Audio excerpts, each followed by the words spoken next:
Chapter we are seeing is minerals. Minerals, they are components which are required for normal growth and functioning of our body. So minerals, they are again divided into macro and micro nutrients. Based on their daily requirements, they are classified into macro and micronutrients. Okay, so if the requirement is more than 100 milligram per day, you call it as macro.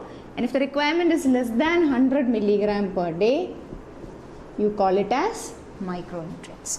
So this includes major macro mineral is your calcium.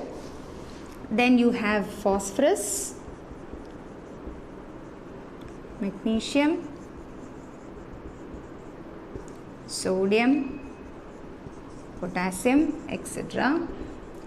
Then micro, you have your iron, fluoride, selenium, manganese,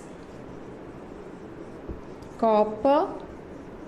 All this comes under micro minerals. Okay, so when you are studying minerals, you have to learn the main thing, the normal level. Like you did in your vitamins, you have to learn all this under these headings: normal level, then daily requirement, RDA. Then you have to learn the sources from where you get these minerals, the functions, and deficiency manifestations.